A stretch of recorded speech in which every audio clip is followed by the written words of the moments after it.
my name is Micah, and I'd like to talk about Ares throughout the book, Percy Jackson and the Lightning Thief. When you first see him in the diner, and he threatens the person serving them with a knife because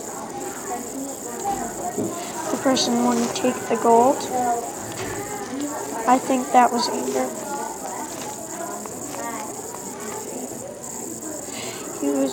He was also a coward when he sent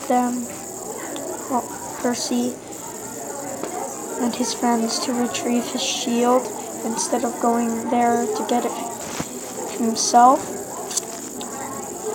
In the fight with Percy at the end of the book, I think that he was surprised that Percy had struck him. Thanks. That's all for me.